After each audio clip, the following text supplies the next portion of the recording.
الحمد لله نحمده ونستعينه ونستغفره ونؤمن به ونتوكل عليه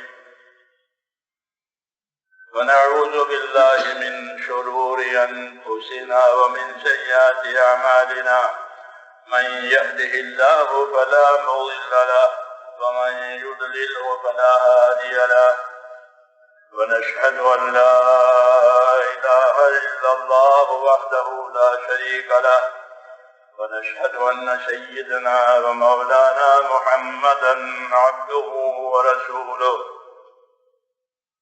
صلى الله تعالى عليه وعلى آله وصحبه وبارك وسلم تسليما كثيرا أما بعد فأعوذ بالله من الشيطان الرجيم بسم الله الرحمن الرحيم إن الذين قالوا ربنا الله ثم استقاموا تتنزل عليهم الملائكة ألا تخافوا ولا تحزنوا وابشروا بالجنة التي كنتم توعدون نحن أولياؤكم في الحياة الدنيا وفي الآخرة ولكم فيها ما تشتهي أنفسكم ولكم فيها ما تدعون نزلا من غفور رحيم ومن أحسن قولا ممن دعا إلى الله وعمل صالحا وقال إنني من المسلمين. بزرگوں اور پیارے بھائیوں، اللہ نے ہم کو ایک نعمت دی ہے، وہ دین کی نعمت ہے، اور یہ سب سے بڑی نعمت ہے، اس سے بڑی کوئی چیز اور کوئی نعمت نہیں ہے، لازوال نعمت نہیں، لازوال نعمت. باقی یہ بات ہے کہ دین، لفظ دین جو ہے وہ عربی زبان کا کلمہ ہے، دال یا نون، دین. اس کا ترجمہ ہوتا ہے بدلہ. دین کے معنی بدلہ، مالک یوم الدین، روز جزا کا مالک، بدلے کے دن کا مالک. دین کے معنی بدلے کے.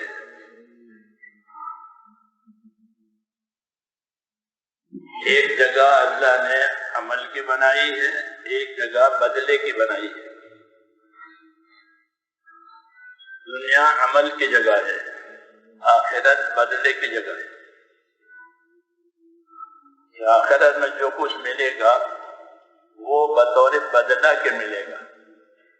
اگر کسی نے کچھ کیا نہیں ہے تو اس کو کچھ نہیں ملے گا، وہ بدلے کی جگہ ہے. جیسے بازار وہ لین دین کی جگہ ہے، اگر پیسے لے کر مال لے کر جائے گا تو مال ملے گا، مال لے کے نہیں گیا تو اس کو بازار سے مال نہیں ملتا. اگرچہ بازار لدا ہوا ہے مالوں سے، لیکن اسے کچھ نہیں ملے گا، اس کے بعد مال نہیں ہے. تو مال کے بدلے میں مال، یہ بازار ہے کہ مال لے کر آؤ، مال لے کر جاؤ. بازار لدے ہوئے ہیں اور مال نہیں ہے تو اس کا دل بہت پریشان ہوگا. میرے پاس پیسے ہوتے، مال ہوتا تو یہ چیز بھی بہت اچھی ہے، یہ چیز بھی بہت اچھی ہے، یہ بھی بہت کام کی ہے. تو وہ چیزوں کو دیکھ دیکھ کر کے آزردہ اور پریشان ہوگا، کیونکہ مال نہیں ہے. بازار چندہ کیا گندہ تر شہید اس طرح دل پر گندہ تر. یہ بازار جتنا آباد ہوگا غریب کو اتنی پریشانی ہوگی. ایسی ہی آخرت کی بات ہے. آخرت بدلے کی جگہ ہے. جس نے بدل کی کوئی چیز نہیں قائم کی ہوگی تو اس کو اپنے خسارے کا، اپنے نقصان کا بہت پچھتاوا ہوگا. حسرت کافر کے لیے حسرت ہے، کافر کے لیے حسرت اور پچھتاوا ہے. إِنَّهُ لَحَسْرَةٌ عَلَى الْكَافِرِينَ، کہ وہ حسرت، پچھتاوا اور کچھ ہے. تو آخرت میرے بھائیوں بدلے کی جگہ ہے اور کام کی جگہ اللہ نے دنیا کو بنایا. یہ عمل کے لیے ہے، عمل کے اسباب دیے ہیں، عمل کے طریقے دیے ہیں، عمل کرنے کے لیے اسباب دیے ہیں، ہاتھ پاؤں عقل مال، یہ سب کام کرنے کے لیے. اور آخرت کے بطور بدلا ہے، وہ اصل ہے کہ وہ فنا نہیں ہوگی، اس کو زوال نہیں آئے گا، وہ ہمیشہ کے لیے ہے اور بطور بدلا کے. اسے رسول صلی اللہ علیہ وسلم نے فرمایا کہ ان الدنیا خلقت لکم، دیکھو دنیا کو تو اللہ نے تمہارے لیے پیدا کر دیا ہے، تمہارے لیے پیدا کیا اور کسی کے لیے نہیں پیدا کیا، اور تم کو آخرت کے لیے پیدا کیا ہے. دنیا تمہارے لیے، تم آخرت کے لیے، یہ صحیح ترتیب ہے. دنیا تمہارے لیے، تم آخرت کے لیے، یہ صحیح ترتیب ہے زندگی گزارنے کی. اسی ترتیب پر زندگی گزرے گی کہ دنیا سے آخرت بنائی جائے. اپنی دنیا سے آخرت بناؤ، یہ دعوت ہے اللہ کی. اپنی دنیا سے آخرت بناؤ. جو طاقتیں دی ہیں، جو صلاحیتیں دی ہیں، وہ آخرت بنانے کے لیے دی ہیں. اور دنیا کو بطور حاجت کے بنایا ہے، بطور مقصد کے نہیں بنایا، بطور حاجت کے بنایا ہے. دنیا تمہاری حاجت کی جگہ ہے، اس میں اپنی حاجت بھی پوری کرو اور آخرت اس دنیا سے بنا دو. حاجت کے بعد جو کچھ بچے گا وہ سب آخرت کے لیے، حاجت کے لیے دنیا، اور باقی جو سب کچھ ہے وہ آخرت کے لیے. یہ نبیوں کی دعوت ہے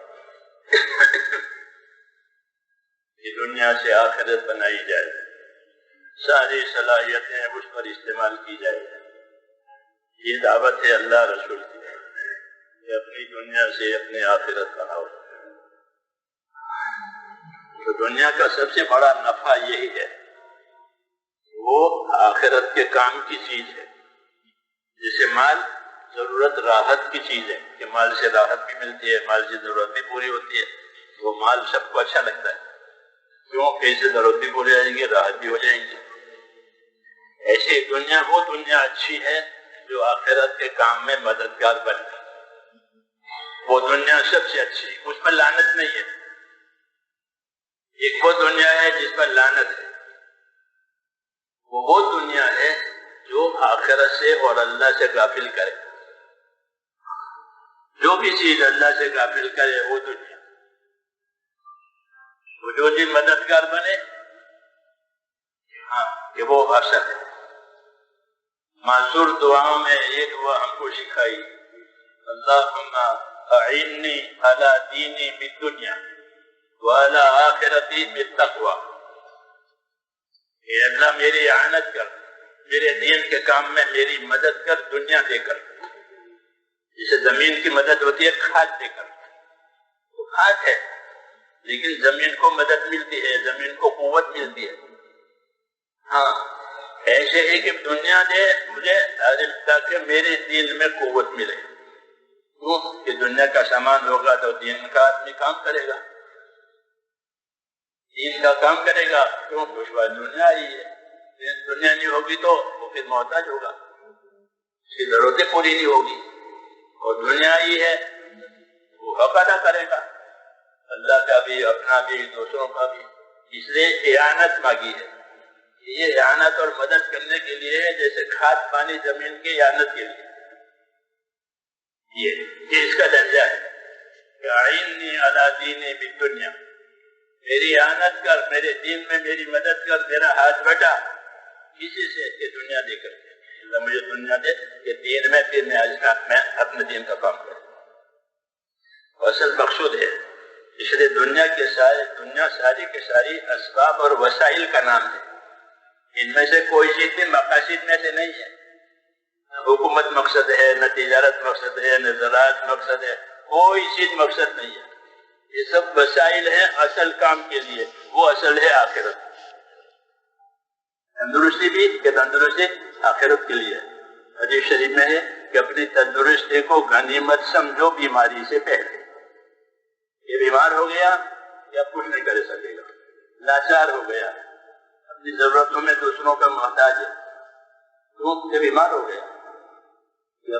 اپنی تندرستی کو غنیمت سمجھو بیماری سے پہلے, اپنی مالداری کو غنیمت سمجھو غریبی سے پہلے, اپنی فرصت کو غنیمت سمجھو کسی کام میں الجھ جانے سے پہلے.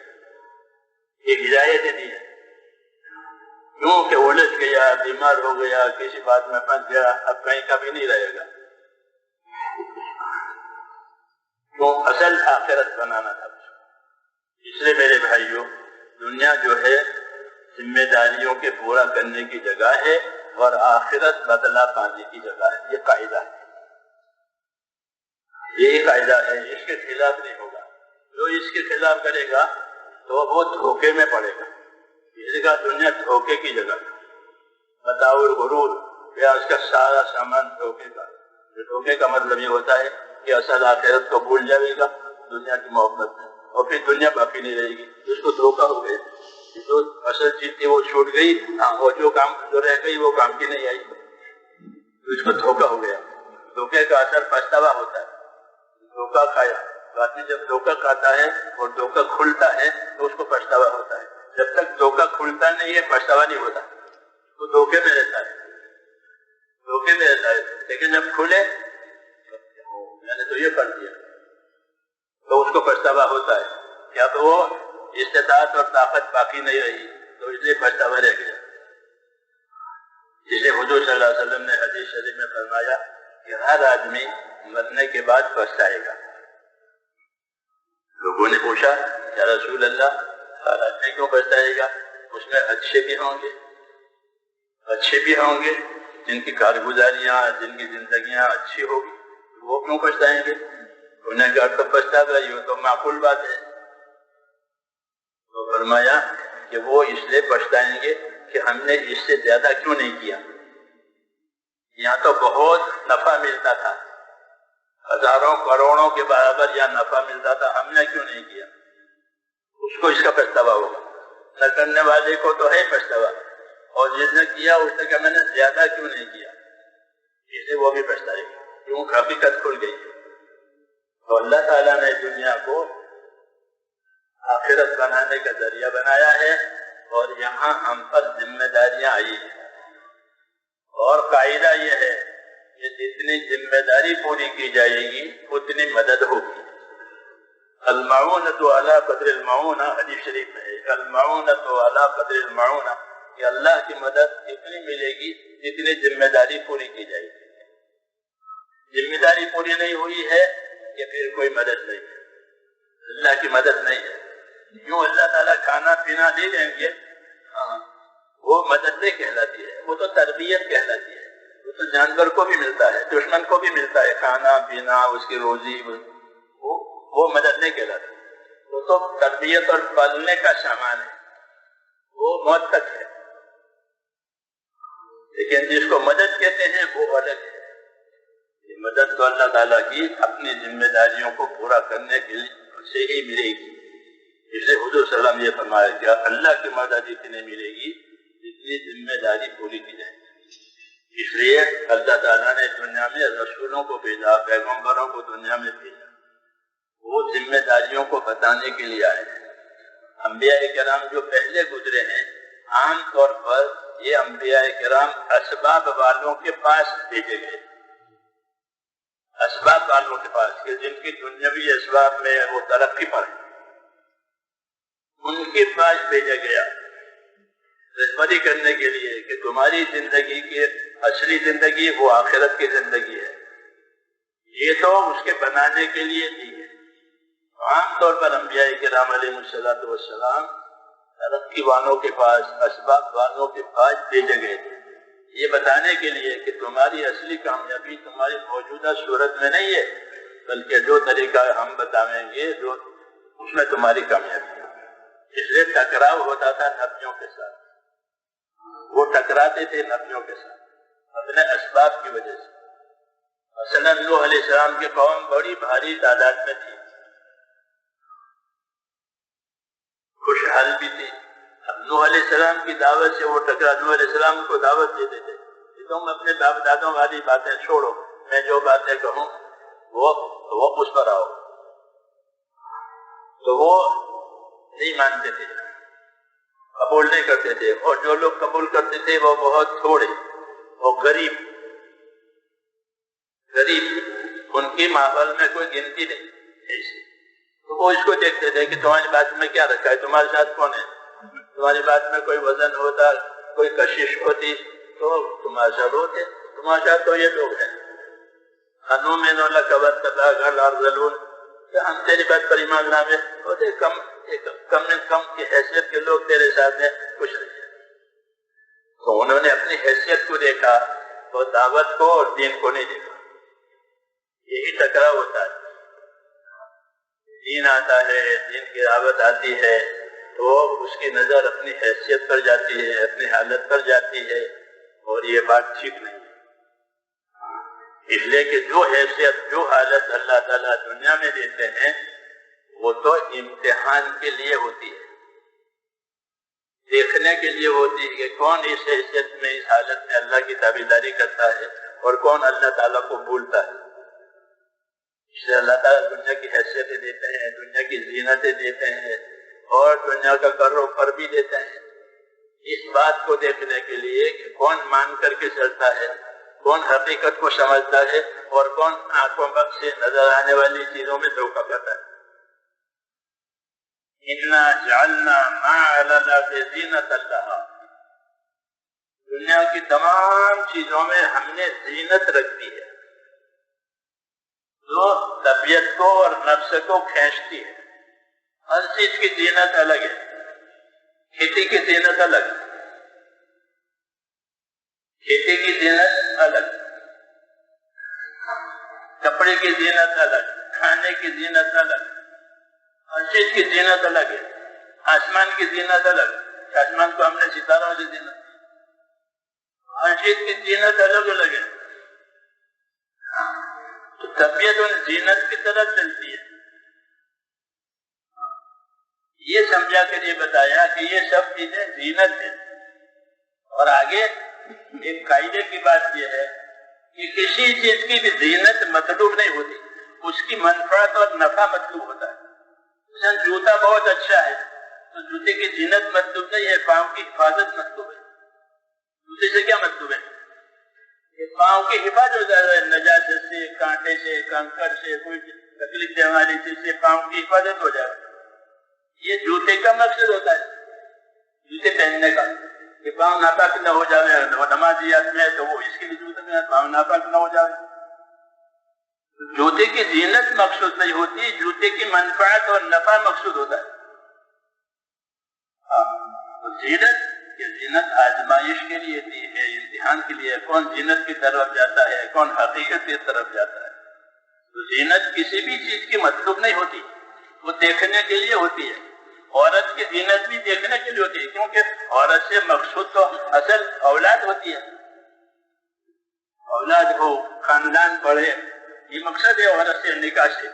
یہ نہیں اس لیے اگر خوبصورتی ہے عورت میں اور اولاد نہیں ہے تو وہ خود بھی پریشان ہے, اس کو شوہر بھی پریشان ہے کہ ہماری گود خالی ہے, ہمارے اولاد نہیں ہے, دعا کرو. تو اس لیے قاعدہ یہ بتایا کہ یہ زینت ہے, اور زینت کسی بھی چیز کی مقصد نہیں ہوتی, وہ تو دیکھنے کے لیے اور امتحان کے لیے ہوتی ہے. شو کو کوئی تھوڑے خریدتے ہیں, بلکہ شو کی وجہ یہ چیزیں خریدتے ہیں. شوروم کوئی اکرام کے لیے نہیں ہوتا, بلکہ وہ شو جو ہے وہ تو خرید و فروخت کو بڑھانے کے لیے ہوتا ہے. تو اللہ نے کہا یہ دنیا کی زینت ہے, زینت کسی بھی چیز کی مقصد نہیں ہوتی. اس لیے جو لوگ اس کی زینت میں پھنسیں گے وہ دھوکہ کھائیں گے. قرآن پاک میں ہے کہ قارون مالدار تھا, جب اس کی سواری نکلتی تھی زینت کے ساتھ, کر و فر کے ساتھ, اور لوگ اس کو دیکھتے تھے. جو لوگ نادان ہوتے تھے, حقیقت نہیں جانتے تھے, وہ کہتے تھے ہاں قارون کتنا نصیبدار ہے, کتنا نصیبدار ہے. اتنا ہوتا کہ ہم بھی ایسے ہوتے. وہ لوگ کہتے تھے جو حقیقت سے بے خبر تھے اور زینت کو دیکھتے تھے. خرج اپنی زینت تھی، وہ اپنی زینت ان کا. تو جو لوگ حقیقت نہیں جانتے ہو، یا لیت لنا مثل ما اوتی قارون، ہمارے پاس بھی ایسا کرو پر ہوتا جیسے ان کے پاس ہے. انہ لذو حظ عظیم، یہ تو بڑا نصیب دار ہے. اس زمانے کے لوگ حق شناس تھے، وہ کہتے تھے ارے اللہ تمہارا بھلا کرے، یہ خوش نہیں ہے. اللہ تعالیٰ بندے کو جو اپنے عمل کا بدلہ دے گا وہ اصل ہے. یہ تو زینت ہے، یہ زینت تو دیکھنے دکھانے کے لیے ہے. لیکن وہ لوگ کہتے تھے جو حقیقت کو پہچانتے تھے، وہ ان سے کہتے کہ تم کسی میں پڑے ہو اس کی زینت کو دیکھ لو. چنانچہ جب اس زینت کا انجام ہوا کہ قارون اپنی زینت میں اپنے مال میں باغی بن گیا. کیا بن گیا؟ باغی بن گیا. یعنی جب موسیٰ علیہ السلام نے اس کو دعوت دی، کیونکہ اللہ کا یہ طریقہ ہے کہ اللہ اسباب بھی دے گا اور اسباب کے بعد احکام بھی دے گا. ہاں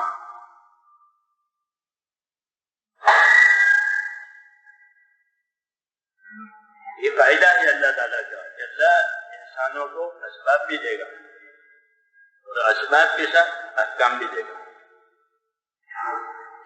اپنے اسباب سے اپنے احکام کے پورا کرنے میں مدد لو. اس کو مال دیا اور مال کے احکام دیے. آج بھی یہی بات ہے کہ آج بھی اللہ تعالیٰ اپنے بندوں کو اسباب دیتے ہیں اور اسباب کے ساتھ احکام دیتے ہیں. وہی صحیح طریقہ ہے. اپنے اسباب میں احکام کے ساتھ چلو. احکام سے کٹو گے تو پھر یہ اسباب وبال بنے گے. یہ اسباب وبال بنے گے. مال بھی وبال بنے گا، اولاد بھی وبال بنے گی، تندرستی بھی وبال بنے گی. کیوں کہ اسے احکام پورے نہیں ہوئے. یہ دستور ہے اللہ تعالیٰ کا. تبلیغ کا یہی مقصد ہے کہ اللہ کی بات پہنچے گی ہر سبب والے کے پاس اس لائن کے حکم کے ساتھ. حاکم ہے تو اس کو تبلیغ ہوگی حکومت کے حکموں کے ساتھ. تاجر ہے اس کو تبلیغ ہوگی تجارت کے حکموں کے ساتھ. ایسے ہر سبب والے کو تبلیغ ہوگی اس لائن کے حکموں کے ساتھ. پہلے انبیاء کرام اسی طرح آئے. پہلے انبیاء کرام اسی طرح آئے کہ جو جس لائن کے ان کے پاس دنیا تھی اس لائن کے ان کو حکم دیے کہ وہ اپنے دنیا میں حکموں کے ذریعے سے کامیاب ہو جائے. اگر وہ حکم توڑیں گے تو پھر وہ گھاٹے میں اتر جائیں گے. تو قارون کو مال دیا تھا تو اس کو حکم بھی دیے. وابتغ فیما آتاک اللہ الدار الآخرہ. اللہ نے قارون کی بات کو اور قارون کے حصے کو اس امت پر اتارا ہے اپنے کتاب میں، تاکہ یہ سمجھ میں آئے کہ یہ مسئلہ صرف قارون سے متعلق نہیں تھا بلکہ ہر مالدار سے یہ مسئلہ متعلق ہے.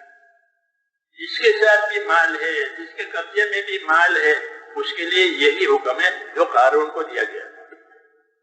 حکم نہیں بدلتے، ہاں استعمال کے طریقے بدلتے ہیں. استعمال کے طریقے بدلتے ہیں، عمل کے طریقے بدلتے ہیں. طریقے الگ، اصل حکم تو ہوتا ہے ایک.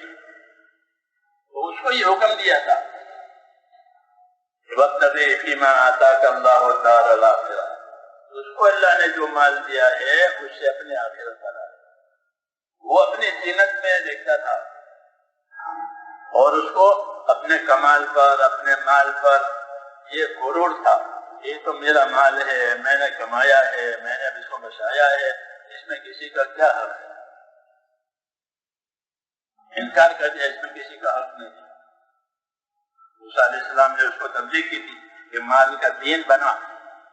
مال کا دین بنانا تھا کیونکہ ہر حالت کا دین بنانا ضروری ہے. تندرستی ہے تو تندرستی کا دین بناؤ، بیماری ہے تو بیماری کا دین بناؤ، سفر میں ہے تو سفر کا دین بناؤ. ہر لائن کا دین ہوتا ہے، یعنی اس میں عمل کرنے کے طریقے ہوتے ہیں، اسی کی تبلیغ ہوتی ہے. مال ہے تو مال کا دین بناؤ، مال کا دین اختیار کرو تاکہ یہ مال اس میں برکت بھی ہو جاوے، اس میں بدلہ بھی ہو جاوے اور اس کی وبال سے حفاظت بھی ہو جائے۔ وہ بات اس کو سمجھائی گئی کہ تو اپنے مال سے اپنے آخرت بنا لے۔ اس کو اپنے مال اس کی زینت پر کر رہا تھا، اس لیے اس نے اس کو بات نہیں مانی کہ یہ تو میرا اپنا مال ہے، اس میں کسی کا کوئی حق نہیں ہے۔ یہ بڑی بلا ہے، آدمی اپنی صلاحیت کو اپنا حق سمجھ جائے۔ یہ دین نہیں ہے کہ اپنی صلاحیت کو اپنا حق سمجھے، بلکہ اپنی صلاحیت کو امانت سمجھے، چاہے ذہنی صلاحیت ہو، مالی صلاحیت ہو، کسی بھی لائن کی صلاحیت ہو، وہ صلاحیت اس کا حق نہیں ہے۔ حق کس کا ہے؟ کہ حق تو صرف اللہ کا ہے، اسی کا ہے۔ بس اللہ ہی مالک ہے، باقی سب مملوک ہے۔ اللہ ہی خالق ہے، باقی سب مخلوق ہے۔ جتنی بھی صلاحیتیں انسانوں کے پاس ہے وہ انسانوں کا اپنا حق نہیں ہے، بلکہ وہ ان کے پاس اللہ کی امانتیں ہیں اور اللہ کی نعمتیں ہیں۔ بطور امانت کے دیا ہے، بطور نعمت کے دیا ہے۔ نعمت کے کہہ کر دیا تاکہ فائدہ اٹھاؤ، امانت کہہ کر دیا تاکہ حق ادا کرو۔ ہر نعمت کے یہ دونوں رخ ہوتے ہیں کہ یہ نعمت بھی ہے، یہ امانت بھی ہے۔ یہ نعمت بھی ہے، یہ امانت بھی ہے۔ دین اس لیے سمجھنا ہے میرے دوست، اگر دین سمجھے گا تو دھوکہ نہیں کھائے گا۔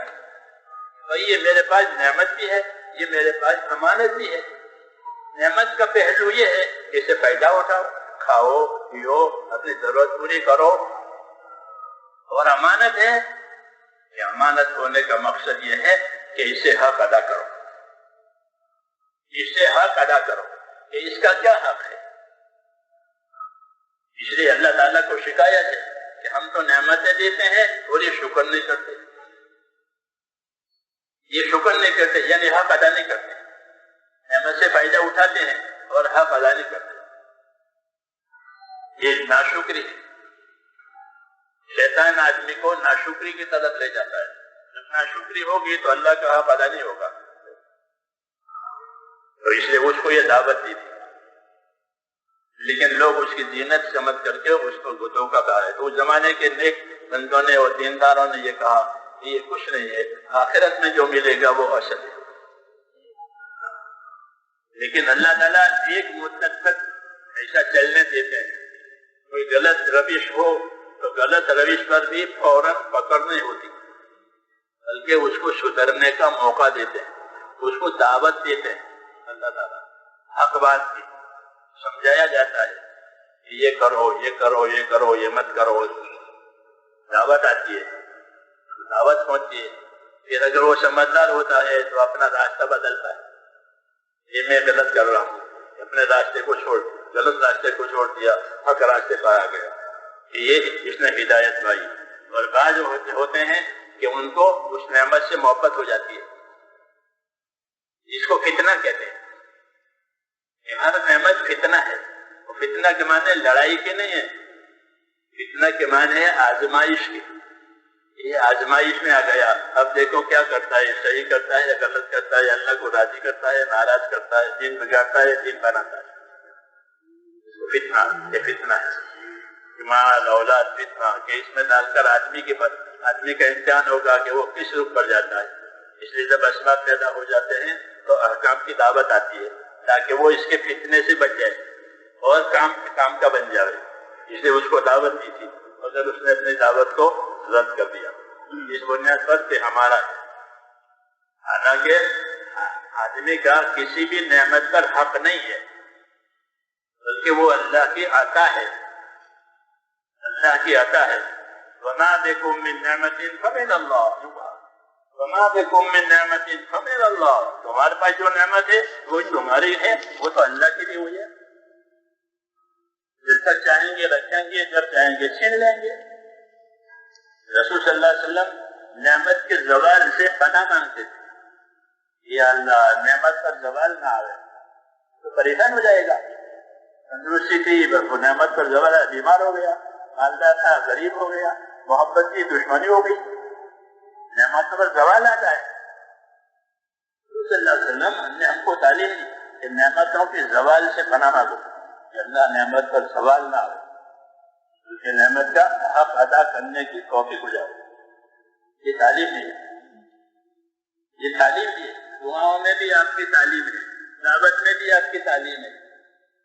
اللہ کے نبی محمد صلی اللہ علیہ وسلم اپنی دعوت میں بھی نبی ہے, اپنی دعاؤں میں بھی نبی ہے. دعوت میں یہ بتایا کہ کیا کرنا ہے, اور دعا میں یہ بتایا کہ کیا مانگنا ہے. کیونکہ آدمی کر کے مانگتا ہے کہ میرا کام ہو گیا مجھے دے دو, مزدور کام کر کے مانگتا ہے نہیں مانگتا. عمل کرنے والا عمل کے بعد اپنا نتیجہ مانگتا ہے. تو مانگنا بھی سکھایا کہ اللہ سے کیا مانگو گے. نعمت ملی ہے تو نعمت میں کیا کرو گے. کہاں کہ نعمت جب ملی ہے تو نعمت کی محبت نہیں مانگنی ہے, اللہ بلکہ کیا مانگنا ہے. تو فرمایا اللہم وما رزقتنی مما احب فاجعل قوة لی فیما تحب. کہ اللہ جو نعمت مجھے دے رکھی ہے آپ نے الحمدللہ, اب آگے میں یہ مانگتا ہوں کہ یہ نعمت جو ہے وہ تیری تابعداری میں میری مدد کرے. جیسے دوا تندرستی میں مدد دیتی ہے, بیماری زائل ہوتی ہے, وہ تندرستی آتی ہے, قوت پہنچاتی ہے. ایسے جو نعمت مجھے ملے اس کے بارے میں میری درخواست یہ ہے کہ تیری تابعداری میں, تیری اطاعت میں یہ نعمت مجھے مدد کرے, میری قوت بڑھاوے. وما رزقتنی من نعمت وما رزقتنی مما احب فاجعل قوة لی فیما تحب. جو نعمت میں مجھے پسندیدہ تھی اور آپ نے مجھ کو دی ہے تو اگلی حاجت میری یہ ہے کہ اب یہ نعمت ایسی جگہ میں استعمال ہو جو تیری پسندیدہ جو تیرے پسندیدہ طریقے ہیں اس میں یہ میری مدد کرے. نعمت سے میں تیرے پسندیدہ طریقوں کو چلوں, تیرے جو احکام تجھے پسند ہے میں وہ کروں. اس اچھے کام میں یہ نعمت مددگار بنے, یہ نہیں کہ وہ اچھے کام میں رکاوٹ بنے. نہ وہ رکاوٹ بھی بنتی ہے, رکاوٹ بھی بنتی ہے. یہ رکاوٹ دو وجہ سے بنتی ہے. ایک تو رکاوٹ اس وجہ سے بنتی ہے کہ اس نعمت کی محبت آ گئی, اب محبت سے مغلوب ہو گیا, محبت سے مغلوب ہو گیا, اب نعمت کو اپنے پاس سے ہٹنے نہیں دیتا, روک کے بیٹھتا ہے کہ ہماری ہے, اس میں کسی کا حق نہیں ہے. اذا مسہ الخیر منوع, انسان کی خصلت یہ ہے کہ اس کو اچھائی ملتی ہے تو اس کو روک کے بیٹھ جاتا ہے کہ ہمارا ہے. اب کسی کو دیتا نہیں, اسے حق ادا کرتا نہیں, یہ عام مزاج ہے انسان کا. اور اگر اس کو کوئی ناگوار بات پہنچے تو پھر مایوس ہو جاتا ہے کہ میرا کوئی نہیں ہے, میں کیا ہوں پریشان. یہ بات نہیں, یہ بات غلط ہے. بلکہ نعمت ملی ہے تو نعمت میں حق دیکھنا ہے کہ نعمت کا کیا حق ہے, اس نعمت سے کیا حق ادا ہے. اللہ تعالیٰ نے دنیا کو حقوق ادا کرنے کی جگہ بتایا ہے اور آخرت کو بدلہ پانے کی جگہ بتایا ہے کہ یہاں حقوق ادا کیے جائیں گے اور آخرت میں بدلہ ملے گا. یہ دستور ہے اللہ تعالیٰ. اسی وجہ سے سارے اسباب دیے ہیں کہ اسے حقوق ادا کرو. یہ نہیں کہ اس کی وجہ سے اور اس کی محبت میں حق ہی بھول جاؤ کہ اللہ کا کیا حق ہے, دوسروں کا کیا حق ہے, یہ اس کے لیے نہیں ہے. بلکہ یہ جتنی چیزیں دی ہیں یہ حقوق کی ادائیگی کے لیے دی ہے. حقوق کو جاننے کے لیے دین سیکھنا ضروری ہے.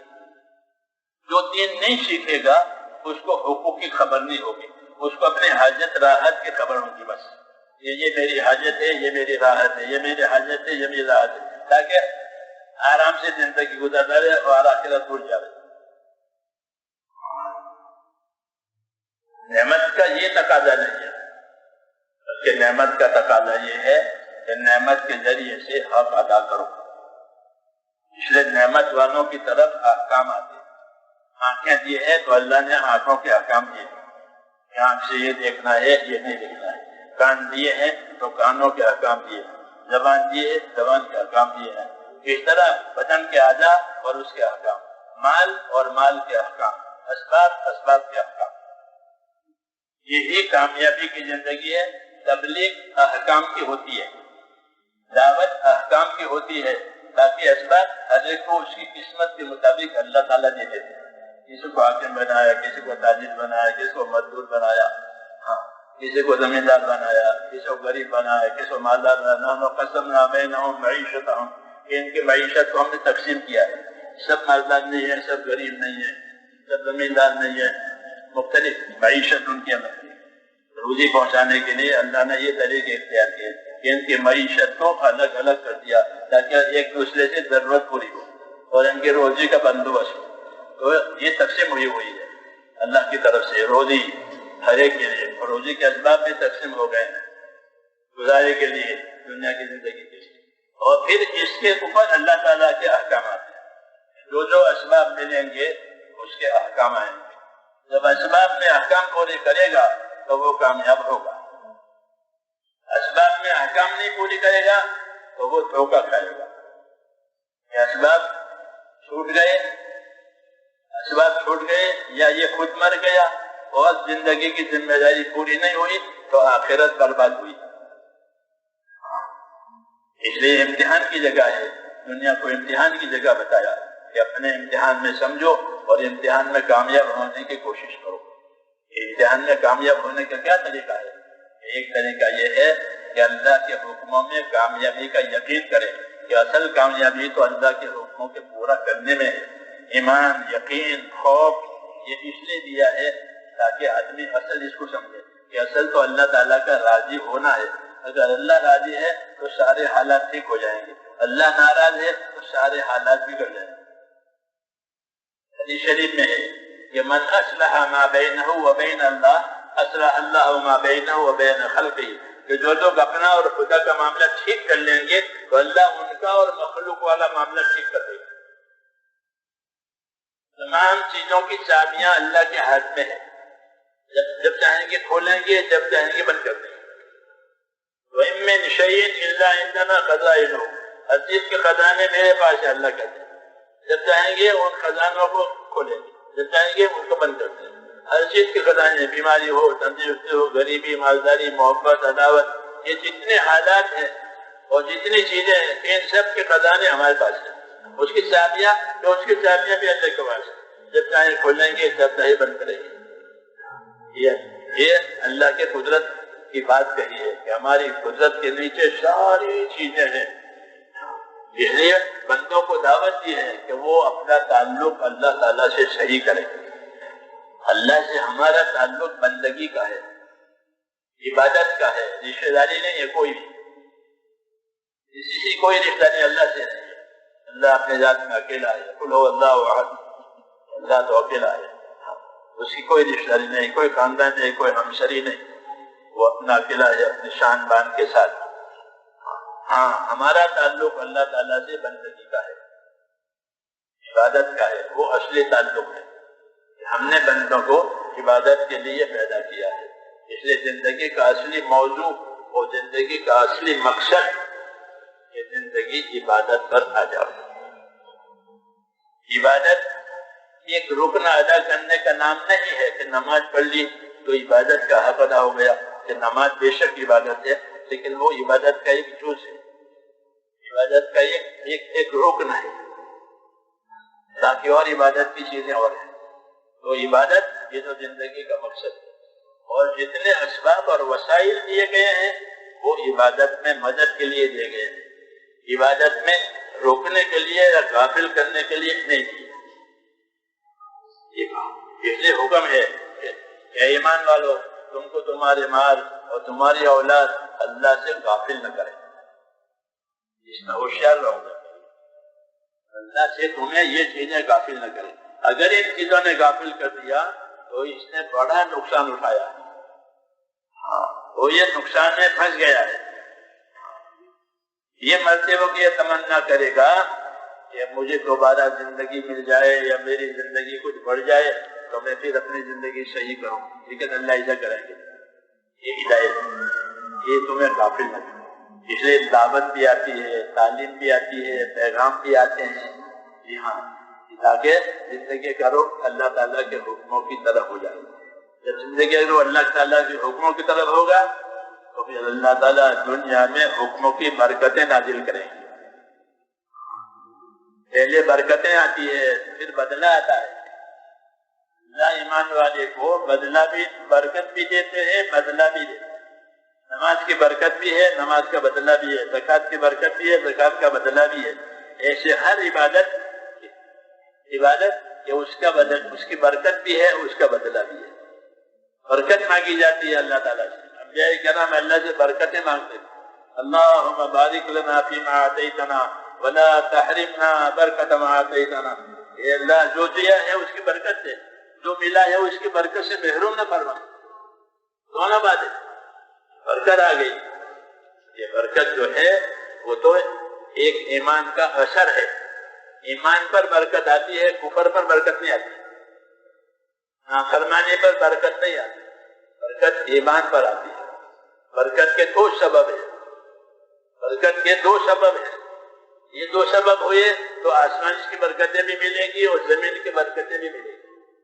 وہ دو سبب کیا ہیں کہ وَلَوْ أَنَّ أَهْلَ الْقُرَىٰ آمَنُوا وَاتَّقَوْا لَفَتَحْنَا عَلَيْهِمْ بَرَكَاتٍ مِّنَ السَّمَاءِ وَالْأَرْضِ، یہ میں شہروں میں بستیوں میں رہنے والے لوگ اگر اپنی زندگی اللہ کے یقین کے ساتھ، اللہ کے تقوی کے ساتھ گزارے، اللہ کا یقین، اللہ کا تقوی، اللہ کا یقین، اللہ کا تقوی، یہ دو طاقتیں ہیں، جیسے بجلی کی دو طاقتیں ہیں، ایک دور پھینکتی ہے، ایک کھینچتی ہے، بجلی کی یہ طاقت ایک دور پھینکتی ہے، ایک قریب کرتی ہے، کھینچ لیتی ہے۔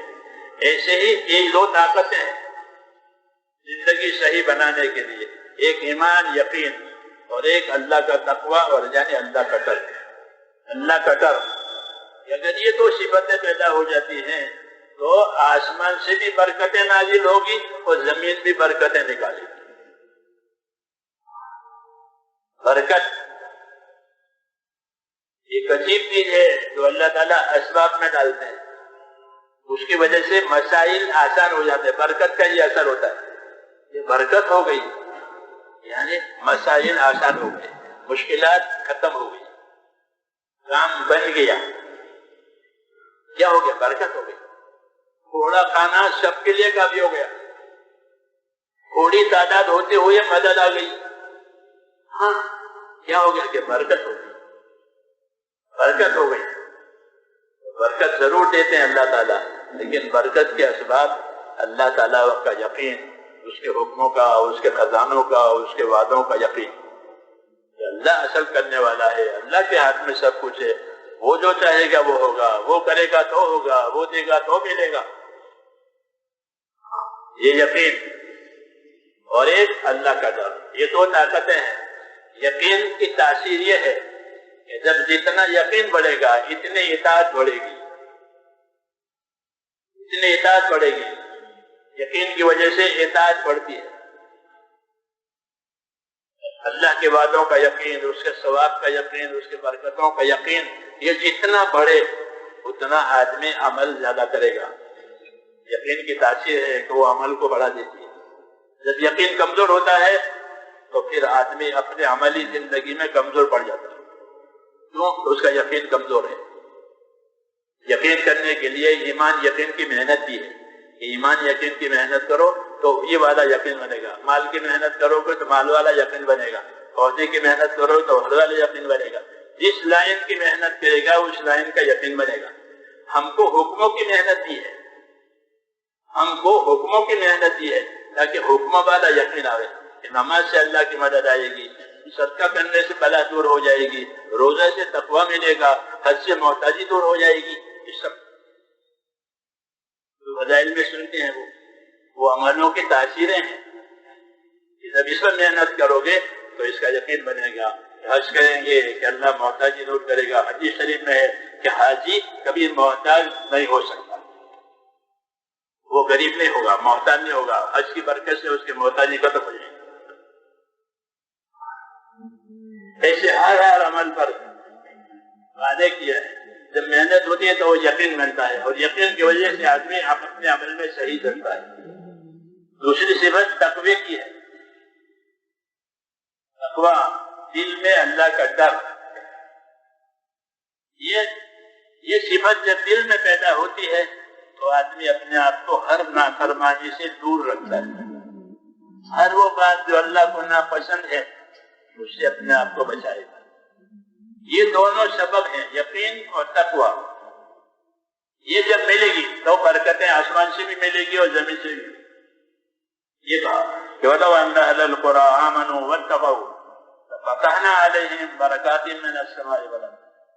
ایمان یقین کی محنت ہے یہ، جب ایمان یقین کی محنت کی جائے گی، جس کی دعوت دی جائے گی، اس پر جان مال خرچ ہوگا، اس کے طریقوں پر عمل کرتے ہوئے دوسروں میں محنت کی جائے گی، تو اندر یقین بنے گا حکم والا۔ جیسے مال کی محنت کرنے سے چیزوں والا یقین بنتا ہے، مال کی محنت کرنے سے، مادے کی محنت کرنے سے چیزوں والا یقین بنتا ہے، اس پر اطمینان ہوتا ہے اس کو اپنی چیز پر۔ ایسے ایمان والے کو اللہ کے وعدے والا یقین ہوتا ہے کہ میں نماز پڑھوں گا اور اللہ میری مدد کرے گا۔ انی معکم لئن اقمتم الصلاۃ وآتیتم الزکاۃ وآمنتم برسل، اللہ کہتا ہے میں تمہارے ساتھ ہوں، یعنی میری مدد تمہارے ساتھ ہے۔ اس بات پر کہ تم نماز قائم کرنے والے بنو، زکات دینے والے بنو، رسول کی تابعداری کرنے والے بنو، تو پھر میں تمہارے ساتھ۔ جب اللہ ساتھ ہو گئے تو کسی کی ضرورت نہیں، مالک ہی ساتھ ہے، مالک ہی ساتھ ہے تو اب کسی چیز کی ضرورت نہیں۔ آخر وہ بات ہوگی، یہ وعدے کہلاتے ہیں۔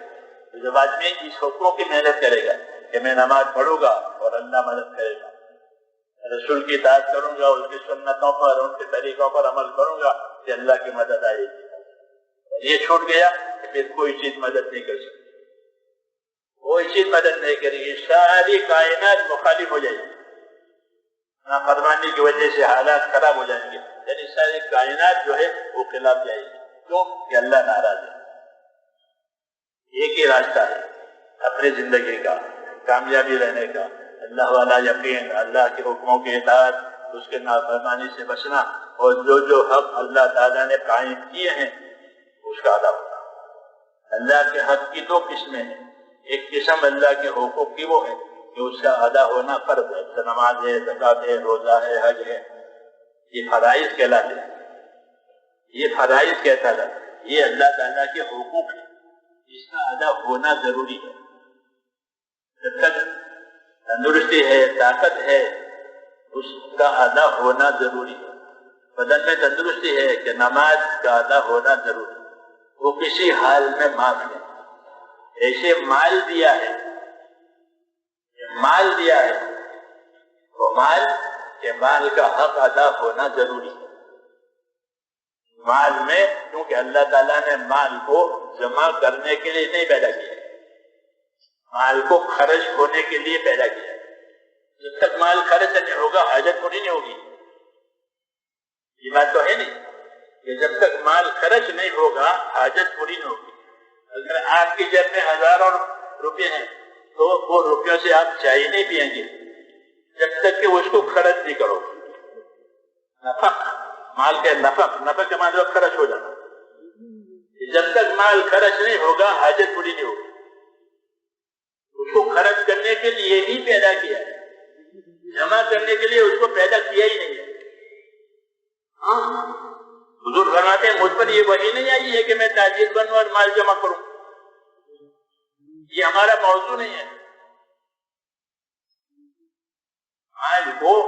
مال کی تو تاثیر ہے خرچ ہونا، یہ خرچ ہونے کے لیے پیدا جو مال خرچ نہیں ہوتا ہے وہ جمع ہوتا ہے، وہ نقصان ہے کہ اس کو نفع بھی نہیں ملتا ہے، دوسرا اس کی حفاظت کے فکر میں رہتا ہے۔ ایک فکر اس کی حفاظت کی ہوتی ہے، دوسری فکر اس کے جمع کرنے کی ہوتی ہے، تو یہ اس کی فکروں میں ہوتا ہے، مال کے نفع میں نہیں ہوتا۔ کہ مال کا نفع، کہ مال کا اصلی نفع یہ ہے کہ اللہ تعالیٰ نے مال کو حق ادا کرنے کے لیے پیدا کیا ہے۔ جی ہاں، مال کو حق ادا کرنے کے لیے پیدا کیا ہے، اور حقوق ادا کرنے کے لیے اللہ تعالیٰ نے دین دیا ہے، دین کا علم دیا ہے۔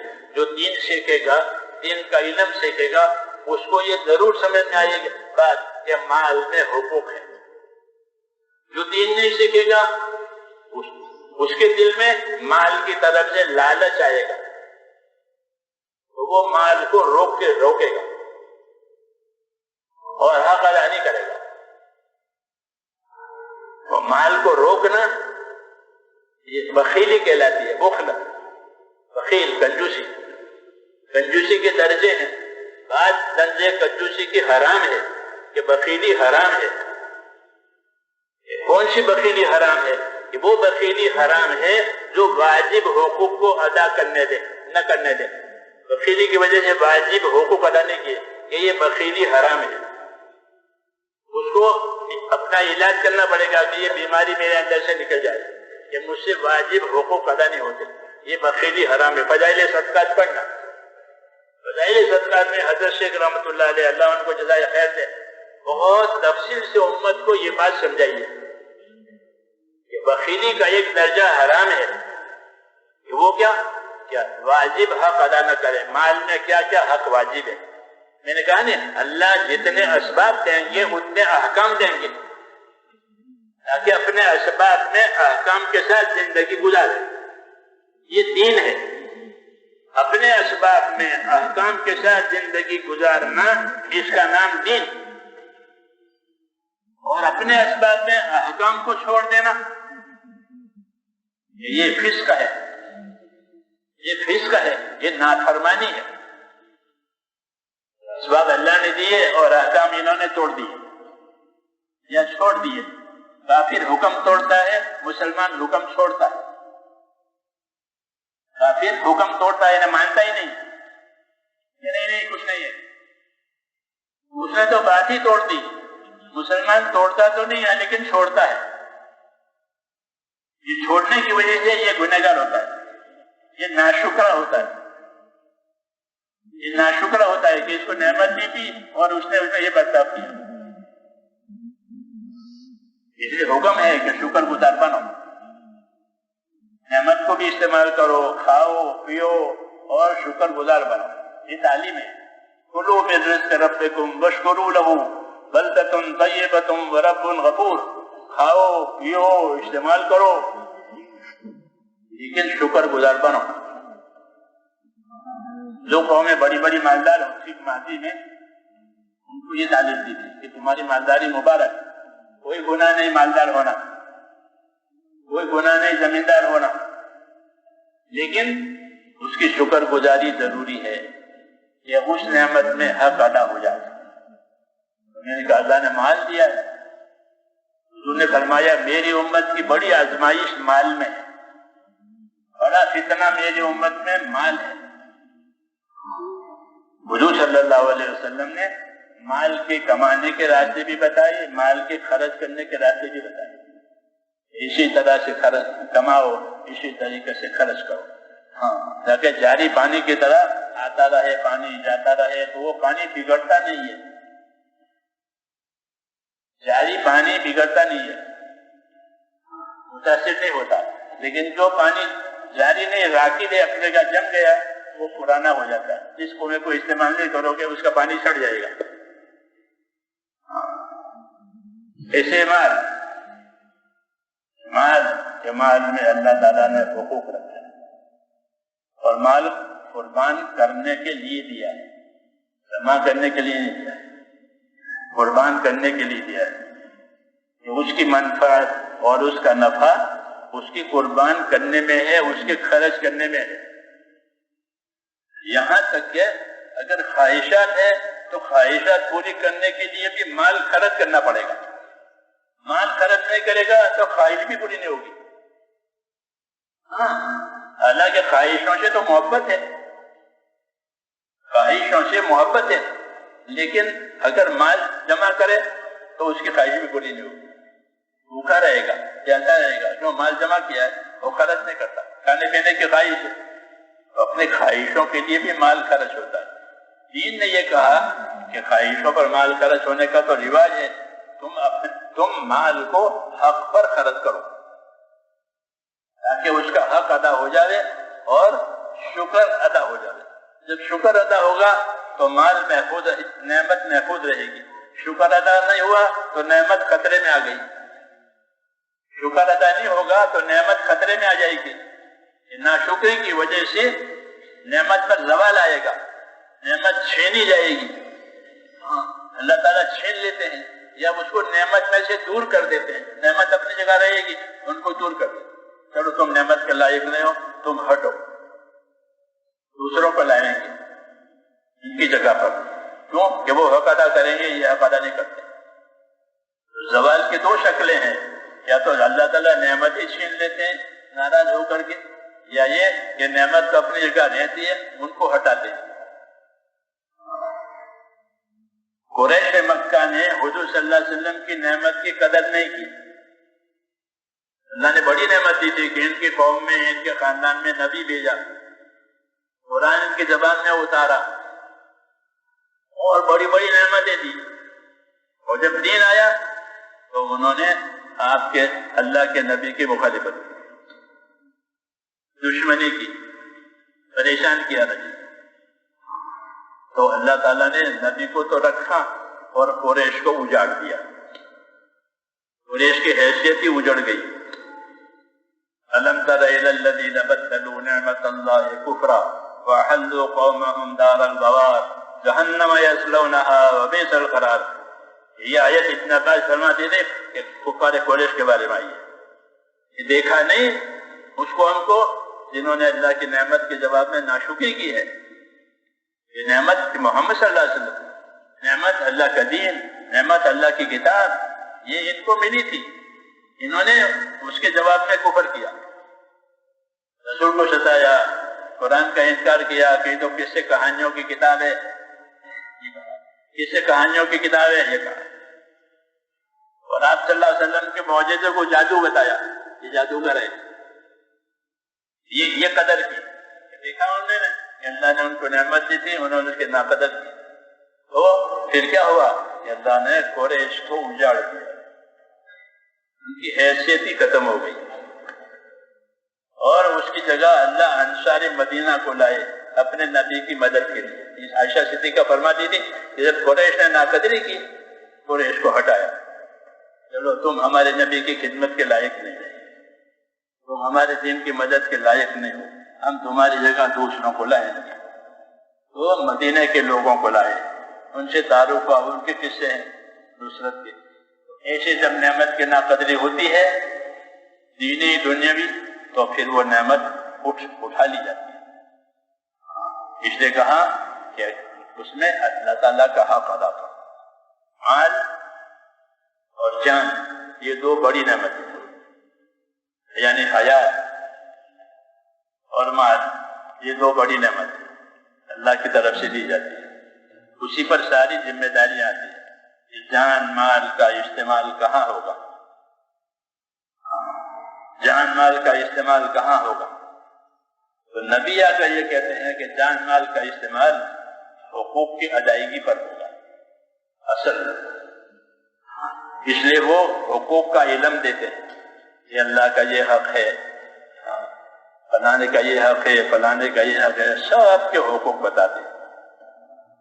اس لیے دین سیکھنا ضروری ہے، جو دین نہیں سیکھے گا اسے حقوق کی خبر نہیں ہوگی،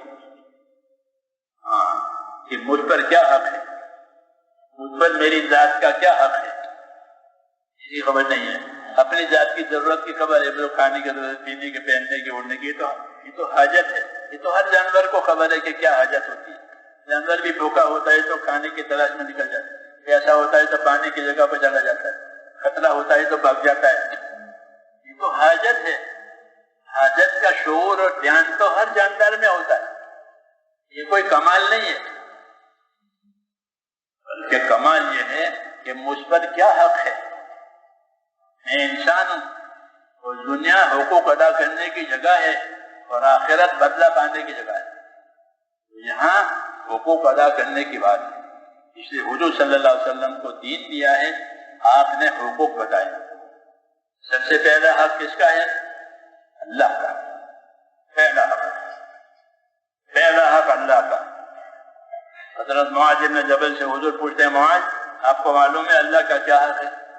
مجھے نہیں معلوم کہ اللہ کا حق یہ ہے کہ اسی کی عبادت کی جائے گی، اس کے ساتھ کسی کو شریک نہیں کیا جائے گا، اسی کی ذات کے ساتھ یقین ہوگا کہ اللہ جو کرے گا وہ ہوگا، اللہ جو چاہے گا وہ ہوگا، اللہ کا فیصلہ اصل ہے، اللہ کے فیصلے سے سب کچھ ہوگا، اس کا یقین کرو۔ اور زندگی کہ اپنی زندگی اللہ کی عبادت میں لگاؤ، اور کوئی عبادت کے لائق نہیں ہے سوائے اللہ، یہ اللہ کا حق ہے۔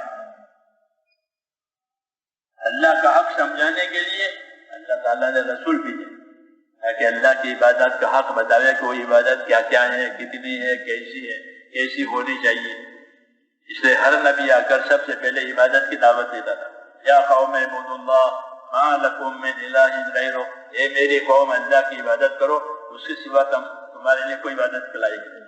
پہلا حق اللہ تعالیٰ کی عبادت کا، اور عبادت کے علم سے صحیح ہوتی ہے۔ اگر عبادت کا علم نہیں ہے تو عبادت غلط ہوگی۔ جسے دنیا کی ہر چیز کہ اس کے استعمال کرنے کے لیے اس کا علم ضروری ہے۔ جتنی نئی چیزیں پیدا ہوتی ہیں لوگ اس کو سیکھتے ہیں۔ جب گاڑیاں نہیں تھی، اب گاڑیاں ہیں، لوگ گاڑی چلانا سیکھتے ہیں۔ سائیکل ہے تو سائیکل چلانا سیکھا، موبائل ہے تو موبائل حساب کروانا سیکھا۔ ہاں، ہر چیز آئے اس کا علم ضروری ہے، نہیں تو اس کا نفع نہیں ہوگا۔ ایسے ہی میرے بھائیوں دین کا علم ضروری ہے۔ جب دین کا علم ہوگا تو دین کا نفع ہوگا۔ دنیا کے علم سے دین نہیں چلے گا، دنیا کے علم سے دنیا بنے گی، مادہ بنے گا،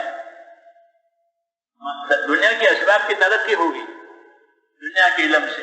وہ پڑھے، منع نہیں ہے، لیکن دین بنے گا دین کے علم سے۔ دین کے علم کے لیے اللہ نے وحی نازل کی ہے۔ 23 برس تک قرآن شریف اترا، عمل کرانے کے لیے، ہدایت دینے کے لیے، زندگیوں کو صحیح بنانے کے لیے، حقوق کی پامائش کے لیے، اور رسول صلی اللہ علیہ وسلم کو بھیجا تاکہ عملی طور پر اس کو بتائے۔ اس لیے عبادت کا جو وظیفہ ہے اس کو صحیح کرنے کے لیے عبادت کا علم۔ ہماری تبلیغ میں علم و ذکر ہے 6 نمبروں میں، علم و ذکر۔ یہ اسی وجہ سے کہ عبادت کرنی ہے تو عبادت کا علم حاصل کرو، عبادت کے علم سے عبادت صحیح ہوگی۔ عبادت کا علم 2 طرح کا ہے، فضائل، مسائل۔ فضائل کے علم سے اپنی عبادت کی قیمت سمجھ آئے گی کہ میری عبادت کی اتنی قیمت ہے۔ آدمی جس چیز کی قیمت سمجھے گا اس کی قدر کرے گا، اس کی حفاظت کرے گا، اور جس چیز کی قیمت نہیں سمجھا اس کو ضائع کرے گا۔ وہ جو خبر ہی نہیں ہے کہ اس کی کیا قیمت ہے، میرے کام کا نہیں ہے، لے جاؤ۔ ہاں، اور جس کو قیمت معلوم وہ اس کی قیمت کرے گا۔ جہالت کی وجہ سے دین کی بے قدری ہوتی ہے، ورنہ تو ایک سبحان اللہ احد پہاڑ سے بڑا ہے۔ ایک سبحان اللہ، حدیث شریف میں ایک سبحان اللہ احد پہاڑ سے بڑا ہے۔ سبحان اللہ اعظم من احد، اللہ اکبر اعظم من، یہ اس کی قیمت بتائیے۔ لیکن جب اس کی قیمت نہیں ہوگی تو پھر اس کو ضائع کریں گے۔ سبحان اللہ عالم سے دور، اور جس کو اس کی خبر ہوگی وہ کبھی ضائع نہیں کرے گا کہ نہیں اس کو پڑھیں۔ حضرت علی فرماتے تھے کہ تسبیح سبحان اللہ، الحمدللہ، اللہ اکبر نمازوں کے بعد پڑھتے ہیں 33 مرتبہ، اور اللہ اکبر 34 مرتبہ۔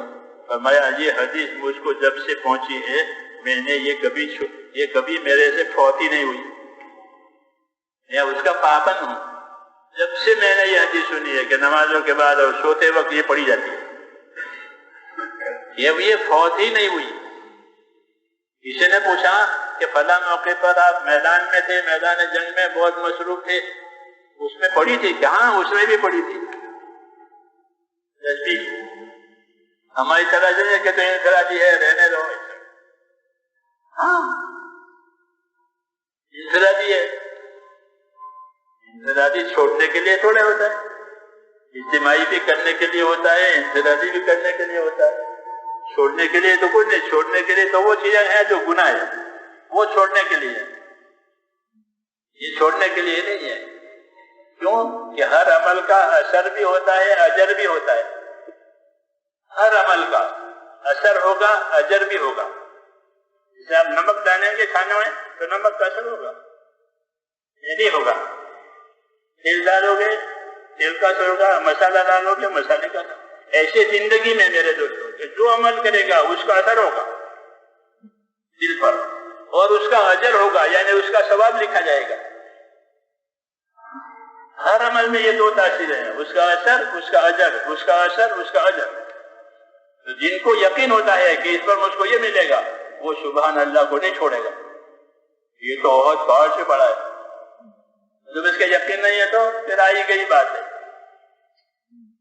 اس لیے حکموں پر عمل کرنے کے لیے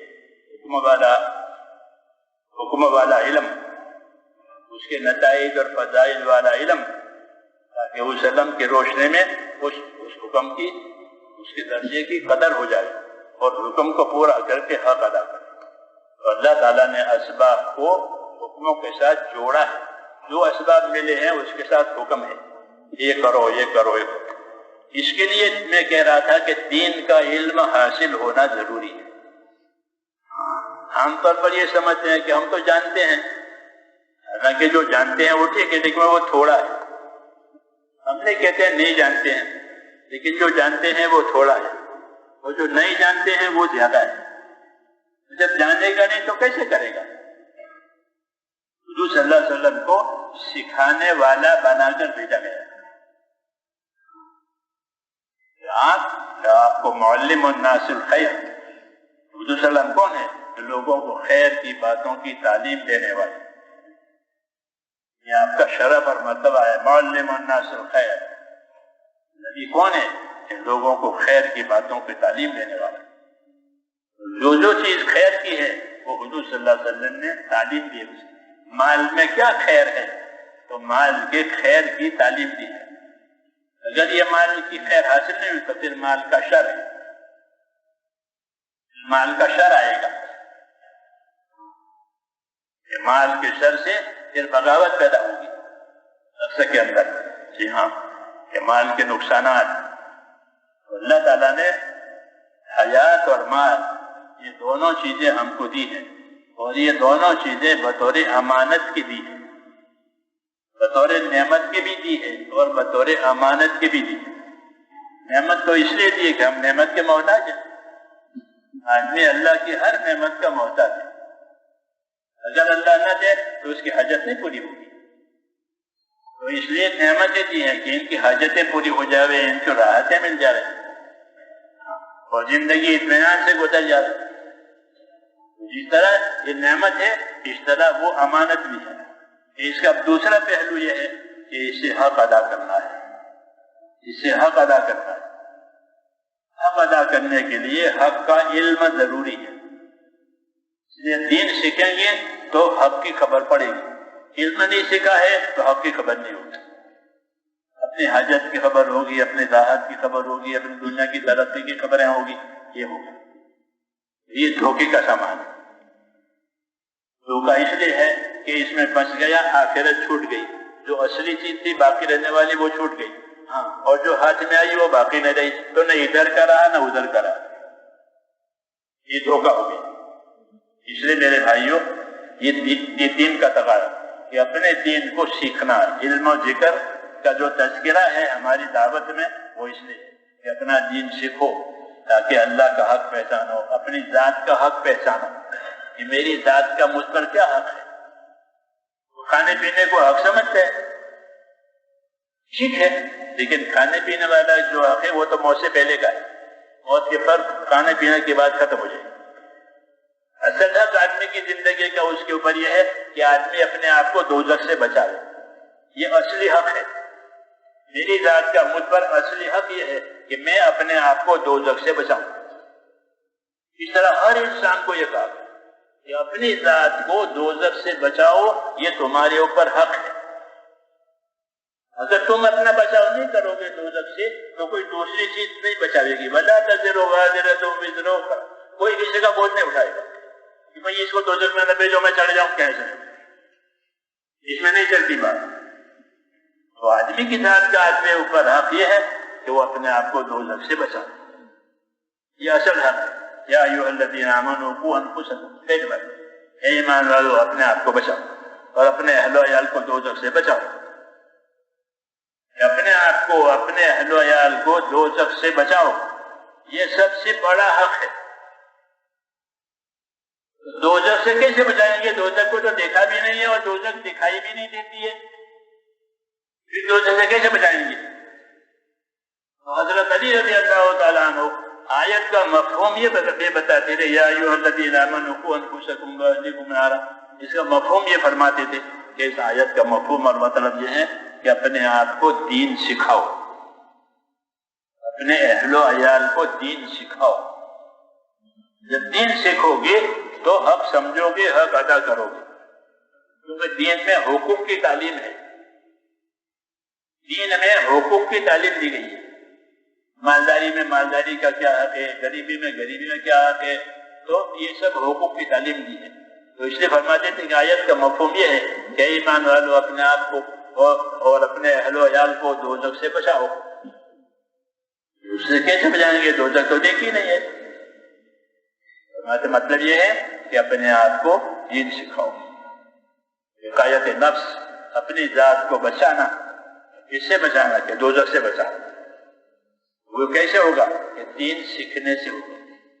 نبی آ کر لوگوں کو دین سکھاتے ہیں، اسباب والوں کو ان کی اسباب کی زندگی میں دین سکھاتے ہیں کہ تم مالدار ہو تو مالداری کا کیا دین، تم غریب ہو تو غریبی کا کیا دین ہے، تم تاجر ہو تو تجارت کا کیا دین ہے۔ شعیب علیہ السلام نے تاجروں کا دین سمجھایا، صالح علیہ السلام نے فیکٹریوں والوں کو فیکٹریوں کا دین سمجھایا۔ کیوں کہ وہ فیکٹریاں لے کے بیٹھے تھے، یہ تجارت لے کے بیٹھے تھے۔ شعیب علیہ السلام کی قوم ان کو تجارت کا دین بتایا تاکہ وہ اپنی زندگی میں دین لا کر اپنے آپ کو دوزخ سے بچائے اور حق ادا کرے۔ اس لیے دین آیا ہے کہ حق ادا ہو جاوے، اپنی ذات کا حق ہے، اپنی ذات کو دوزخ سے بچاوے دین سیکھ کر کے۔ اور ہماری ذمہ داری آگے کی بھی ہے، کیوں کہ یہ امت آخری امت ہے، یہ امت آخری امت ہے، ان کا نبی آخری نبی ہے، یہ آخر اس کے بعد کوئی امت نہیں ہے، نبی کے بعد کوئی نبی نہیں ہے۔ ہماری زندگی میں دوہرا کہ اپنے ذات سے اپنے آپ کو بنانا اور دوسرے بنے اس کی محنت کرنا، اس کا راستہ بنانا ایک محنت دی ہے دین کی، تو اس کی وجہ سے اپنی ذات میں دین آئے گا، سیکھنے سے سکھانے سے، کہ اپنی ذات میں دین لاؤ۔ وہ انفسکم واہلیکم نارا، اپنے آپ کو اپنے اہل کو دوزخ کی آگ سے بچاؤ۔ اس کے لیے صلاحیتیں دی ہیں کہ اپنی صلاحیتوں کو دین پر لگاؤ تاکہ دین زندگی میں آوے۔ پھر دوسری ذمہ داری کہ اپنی زندگی میں دین لاتے ہوئے دوسروں میں دین آوے، اس کی محنت کرو، اس کی ترغیب دو، اس کی دعوت دو۔ اپنی ذات میں دین لانا میرے بھائیوں وہ پہلی ذمہ داری ہے۔ مالداری ہے تو مالداری کا دین، غریبی ہے تو غریبی کا دین، بیماری ہے تو بیماری کا دین، تندرستی ہے تو تندرستی کا دین، ہر حال کا دین ہے۔ جسے بیماری میں بیماری کا کھانا نہیں کھاتا مریض کیا کرتا ہے؟ بیماری میں بیماری کا کھانا کھاتا ہے۔ بیماری کے کپڑے ہم تو پہناتے ہیں تو اسپتال میں، اپنے کپڑے نہیں ہوتے، بیماری کے کپڑے، بیماری میں بیماری کا پوشاک، بیماری کا خوراک، ایسے بیماری میں بیماری کا دین، تندرستی میں تندرستی کا دین، غریبی میں غریبی کا دین، مالداری میں مالداری کا دین، محبت میں محبت کا دین، دشمنی میں دشمنی کا دین۔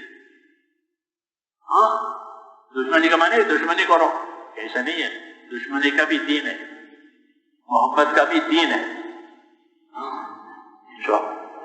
اس لیے دین بڑی نعمت ہے۔ رسول صلی اللہ علیہ وسلم کو کامل دین کے ساتھ بھیجا گیا ہے، کامل دین، پورا ہر حال کا دین۔ ہماری کوئی زندگی کا کوئی حصہ جہالت میں نہیں گزرے گا، وہ کھانے پینے کا دین، سونے کا دین، اٹھنے کا دین، بیٹھنے کا دین۔ اس لیے میرے دوستو جب دین ادا ہوگا تو ہر لائن کا دین آئے گا، ہر لائن کا حق ادا ہوگا اور ہر لائن کی کامیابی ملے گی، ہر لائن کی کامیابی ملے گی۔ مولانا یوسف صاحب فرماتے تھے کہ 100% دین ہے تو 100% کامیابی، 50% دین ہے تو 50% کامیابی۔ جتنا دین ناقص اتنے کامیابی ناقص۔ پورا دین ہے، پورے دین کے نیت سے کام کرنا ہے اور سیکھنا ہے اس کو۔ دین تو سیکھے بغیر نہیں آ سکتا، جو دین بغیر سیکھے ہوگا وہ رواجی ہوگا، وہ دین نہیں ہے، رواج ہے، رسم ہے۔ رسم پر کچھ نہیں ملتا، رسم علامت ہے دین کے مٹنے کی۔ یہ دین مٹ گیا، رسم رہ گئی۔ مولانا جیسا فرما جب پہلے زمانے کے لوگوں کو دین میں جب رسمیں رہ جاتی تھی تو دوسرا نبی آتا تھا، وہ رسم مٹاتا تھا، حقیقت لاتا تھا۔ ہمارے ذمہ ہوا کہ ہم اب نبی نہیں آئے گا بلکہ نبی کے کام کے ہم وارث ہیں، نبی کے کام کے وارث ہیں۔ دین مٹ رہا ہے تو ہم دین سیکھیں گے، دوسروں کو سکھائیں گے تاکہ حقوق ادا ہو جائے۔ دین نہیں ہوگا تو حق مرے گا، اللہ کا بھی مخلوق کا بھی، کہ اللہ کا حق ہے عبادت کا، اللہ کا حق ہے اخلاص کا، اللہ کا حق ہے استقامت کا۔ یہ اللہ کا حق ہے کہ اللہ کے یقین کے ساتھ زندگی گزارو، اخلاص کے ساتھ اللہ کے ساتھ رہو، استقامت کے ساتھ اللہ سستی کے ساتھ نہیں، یہ اللہ کا حق ہے۔ مخلوق ہے تو مخلوق کا حق ہے کہ مخلوق کا کیا حق ہے کہ مخلوق میں انصاف سے رہو، مخلوق میں انصاف سے رہو۔ جو اپنے لیے پسند کرو وہ دوسروں کے لیے پسند کرو، جو اپنے لیے ناپسند کرو وہ دوسروں کے ناپسند کرو، اس سے انصاف قائم ہوگا اور حقوق کی پائمالی نہیں ہوگی، حقوق ادا ہوں گے۔ یہ اصولی بات ہے کہ جو اپنے لیے پسند کرتا ہے وہ اپنے بھائی کے لیے پسند کرتا تو مسلم بنے گا، جو اپنے لیے پسند کرتا ہے وہ اپنے بھائی کے لیے پسند کرتا تو مسلم بنے گا۔ یہ اسلام یہ سکھاتا ہے، یہ انصاف کی بات ہے۔ مخلوق کے ساتھ کہ مخلوق کے ساتھ انصاف، مخلوق کے ساتھ احسان۔ حکم ہے ان اللہ یامر بالعدل والاحسان، دوسروں کے ساتھ کیسے رہو گے کہ انصاف سے رہیں گے، جو اپنے لیے پسند کریں گے وہ دوسروں کے لیے پسند کریں گے، جو اپنے ناپسند کریں گے وہ دوسروں کے لیے ناپسند کریں گے۔ ایک کھانا تھا، عائشہ صدیقہ محمود اترا ایسا ہو گیا تھا تو کسی کو دینا چاہتی تھی، آپ نے فرمایا کہ ایسا کھانا دوسرے کو دے دو، اپنے اس کو پسند نہیں ہے دوسروں کو کیسے دیں گے؟ تعلیم ہے یہ کہ جو اپنے لیے پسند کرو وہ دوسروں کو پسند کرو۔ یہ انصاف کی زندگی ہے، انصاف کی زندگی ہی میں حقوق کی حفاظت ہوتی ہے۔ غرض کی زندگی میں حقوق پائمال ہوتے ہیں، زندگی انصاف کی نہیں ہوگی، اغراض کی ہوگی تو حقوق پائمال ہو جائیں گے۔ اس لیے ہم کو انصاف والا بنایا، کونوا قوامین بالقسط، انصاف کے ساتھ قائم رہو۔ حکم ہے انصاف کے ساتھ قائم رہو کہ انصاف ہر وقت فرض ہے اور ظلم ہر وقت حرام ہے۔ انصاف ہر وقت فرض ہے اور انصاف نہیں ہوگا تو ظلم ہوگا، تو ظلم ہر وقت حرام ہے۔ اس میں انصاف کے ساتھ رہو۔ دوسرا کہ احسان کے ساتھ رہو، احسان کے ساتھ رہو کہ اپنے جان مال سے دوسروں کو فائدہ پہنچاؤ، ان سے فائدے کی امید مت رکھو، ان سے فائدے کی امید مت رکھو۔ کوئی فائدہ کسی سے نہیں لینا ہے، اس کو غرض کہتے ہیں۔ غرض اللہ کو ناپسند ہے۔ یہ غرض ہو جاؤ لوگوں سے، ان کی چیزوں سے، ہاں اپنی ذات سے ان کو فائدہ پہنچا، اس کو اخلاق کہتے ہیں۔ اپنی ذات سے دوسروں کو فائدہ پہنچے، ہماری ذات سے کسی کو نقصان نہ پہنچے، اس کو اخلاق کہتے ہیں۔ کہ بندوں میں انصاف سے رہو، بندوں میں اخلاق سے رہو، تاکہ حقوق کی پائمالی نہ ہو اور معاشرہ اور ماحول صحیح ہو۔ حدیث شریف میں کہ مدینہ منورہ والوں سے حضور نے فرمایا کونوا عباد اللہ اخوانا، اللہ کے بندے رہو، آپس کے بھائی رہو، اللہ کے بندے رہو، آپس کے بھائی رہو۔ اور مال کے بارے میں انصار سے فرمایا سخاوت سیکھو، سخاوت سیکھو، مال میں سخاوت سیکھو۔ انصار مدینہ سے فرمایا کہ تم تو پہلے اپنا مال بہت خرچ کرتی تھی، تب اسلام آیا تو تنگی ہو گئی، یہ کیا بات ہے؟ سخاوت سیکھو۔ کیوں کہ سخاوت کی وجہ سے احسان ہوگا، جیسے بخیلی کی وجہ سے احسان نہیں ہوگا، نقصان کرے گا، آپ ادا نہیں کرے گا۔ سخی بنو، یعنی احسان کرنے والے بنو۔ احسان کرنا سکھایا مخلوق، مومن ہو، غیر مومن ہو، انسان ہو، جانور ہو، سب کے ساتھ احسان، سب کے ساتھ احسان۔ کیوں کہ اللہ احسان کو پسند کرتے ہیں، اس کو اخلاق کہتے ہیں۔ یہ تین بنیادی چیزیں ہیں زندگی میں کہ ایمان یقین آ جاوے، اعمال نیک ہو جاوے، اخلاق اچھے ہو جاوے۔ یہ بنیادیں ہیں تین۔ انہی تین بنیادوں کی دعوت ہے، انہی تین بنیادوں کی سیکھنے کی دعوت ہے، محنت کی دعوت ہے۔ یہ تین بنیادیں ہو جائیں، ایمان یقین صحیح ہو جاوے کہ اللہ کرنے والا ہے، اللہ کے سوا کوئی کرنے والا نہیں، اس نے اللہ کے نافرمانی کسی حل میں نہیں ہوگی۔ اور اللہ کی تابعداری رسول صلی اللہ علیہ وسلم کے طریقے سے، اس لیے اپنے جان مال کو صحیح استعمال کریں گے، اللہ کی رضامندی پر اور اس کے ناراضگی سے بچ کر۔ یہ ایمان اور اعمال، اور تیسرا درجہ کہ تیسرا درجہ اخلاق ہے، ہمارے اخلاق سے انصاف قائم ہو، کسی کا حق دبے گا نہیں بلکہ ادا کیا جائے گا، بلکہ انصاف حق سے زیادہ دیں گے، یہ تو اس کا حق ہے، یہ اور لو، اس سے کیا ہوگا کہ محبت ہوگی۔ ہمارے پرانے ساتھی سناتے تھے نظام الدین کہ مولانا نیاز رحمۃ اللہ علیہ کا یہ معمول تھا کہ جب ان کو کہیں سفر میں جانا ہوتا تھا تو نظام الدین ریلوے اسٹیشن سے دور ہے، پہلے اتنے ریلوے اسٹیشن تو بہت ریلوے اسٹیشن ہو گئے، ورنہ تو پرانی تیلوی ریلوے اسٹیشن تھا، وہ تقریباً 10 کلومیٹر، وہاں جانے کے لیے ایک ساتھی تھا، گھوڑا گاڑی اس کا ٹانگا تھا، گھوڑا گاڑی وہی آتا تھا وہی لے جاتا تھا، اور اس کی مزدوری مقرر تھی 12 آنے، اس وقت میں آنے چلے روپے کے 16 آنے ہوتے تھے، اب تو 100 پیسے ہو گئے، 12 آنے اس کی مزدوری ٹانگے گھوڑا گاڑی کی، تو اس میں حضرت جاتے تھے اور مزدوری ہوتی ہے بھائی اسٹیشن لے جائے گا 12 آنے دیں گے، یعنی روپے میں 1 چوندی کم، لیکن حضرت اس کو پورا روپیہ دیتے تھے، 12 آنے نہیں 16 آنے، روپے کے 16 آنے بنتے تھے انگریزوں کے زمانے میں، اب 100 پیسے ہو گئے، پورا روپیہ دیتے تھے، اور یہ فرماتے بھائی 12 آنے تو تیرا حق ہے ہم پر، اور یہ ایک اوپر سے آنے یہ ہماری طرف سے ہتھیار قبول کر لو، یہ احسان ہے، اور اجرت دینا مزدوری دینا یہ تو اس کا حق ہے، انصاف کا تقاضا ہے، اور مزید پیسے دیے یہ احسان ہے۔ اللہ نے حکم دیا ان اللہ یامر بالعدل والاحسان، انصاف بھی کرو احسان بھی کرو، تو انصاف بھی ہو گیا، 12 آنے اس کے 4 آنے زائد دیے یہ احسان، اس کا نتیجہ یہ تھا کہ وہ ہمیشہ انتظار میں، اس کو محبت ہو گئی، کیا ہو گئی؟ محبت ہو گئی، کہ اس کو ذرا بھانک لگے کہ حضرت کا سفر ہے تو وہ آ جائے کہ میں لے جاؤں گا میں لے جاؤں گا، یہ کیوں؟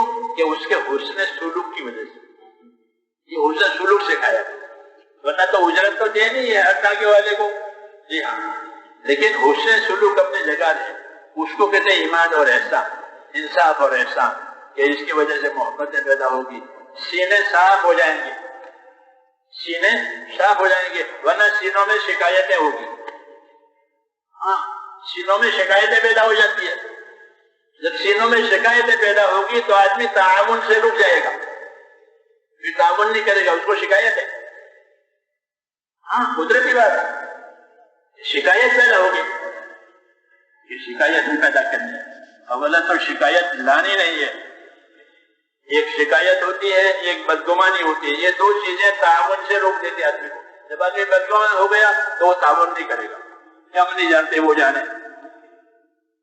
کہ ہاں یہ بدگمان ہوا ہے، دوسرا شکایت اس کے اندر پیدا ہو گئی، اپنے حق کے بارے میں اس کو کہ میرا حق مرا ہے، وہ شکایت کا مبتلا ہو کر وہ بھی تعاون نہیں کرے گا، وہ ضرورت ہے کہ بات حق ہے معاملہ حق ہے تو ہر ایک اس کا معاون بنے، اس لیے انصاف احسان سکھایا تاکہ کوئی شکایت نہ رہے اور آپس کا تعاون باقی رہے، اس لیے حکم دیا ان اللہ یامر بالعدل والاحسان، کہ اللہ حکم دے گا انصاف کرنے کا، اللہ حکم دے گا احسان کرنے کا، کہ ہم حق بھی ادا کریں گے تاکہ کوئی شکایت نہ رہے، احسان بھی کریں گے تاکہ محبت پیدا ہو جائے، یہ طریقہ ہے نبیوں کا۔ حضور صلی اللہ علیہ وسلم نے تو اس بات کو بہت ترقی دی، احسان دشمنوں کے ساتھ احسان کیا، دشمن جان لیوا دشمن، لیکن آپ نے ان کے ساتھ دشمنی نہیں کی، درگزر بھی کیا، معاف بھی کیا اور اپنی طرف سے اکرام بھی کیا، کیونکہ آپ صلی اللہ علیہ وسلم اخلاق کے اونچے معیار پر تھے، آپ کے مقابلے میں جاہلیت تھی وہ بھی بہت طاقتور تھی، پوری جاہلیت 600 سال ہو گئے جاہلیت کو، اتنی پکی جاہلیت، تو جاہلیت کا جواب اگر جاہلیت سے دیا جائے گا تو جنگ ہو جائے گی، آپ نے جاہلیت کا جواب جاہلیت سے نہیں دیا بلکہ جاہلیت کا جواب اخلاق سے دیا، اکرام سے دیا، انصاف سے دیا، تو وہ جاہلیت ختم ہو گئی، جیسے آگ پر پانی پڑا، تو یہی طریقہ ہے، آگ پر پانی ڈالو یہ بجھ جائے گی، اتباع باللتی احسن، اس طریقے سے دفع کرو، احسن طریقے سے، برائی کا بدلہ برائی دو گے تو برائی کو ترقی ہوگی، برائی کا بدلہ بھلائی کسے دو گے؟ درگزر کرو گے تو پھر خیر پھیلے گی اور الفت اور محبت پیدا ہو جائے گی، شکایتیں ختم ہو جائیں گی۔ ورنہ تو شکایت لانی نہیں چاہیے، ہو سکتا ہے میرا یہ قصور ہو، ورنہ شکایت والا دوسرے کا قصور سمجھ کر اپنے اندر شکایت پیدا کر کہ ہو سکتا ہے میرا یہ قصور ہو۔ صالح ہونے ایک صحابی تھے، وہ ہمیشہ اس کی تعلیم دیتے تھے کہ بھلے آدمی ہو اپنا قصور سمجھا کرو، دوسرا کو قصور سمجھو گے تو شکایت والے بنو گے، بدگمانی والے بنو گے۔ اتہموا انفسکم اتہموا انفسکم، وہ کہتے ہیں اپنا قصور سمجھو، اپنے آپ کو متہم سمجھو کہ اس میں میری غلطی ہے، میرا یہ قصور ہے، تو اپنی غلطی سمجھنے کی وجہ سے اپنی غلطی کی اصلاح آسان ہے، دوسرے کی غلطی سمجھ کر دوسرے کی غلطی کو اصلاح کرنا مشکل ہے۔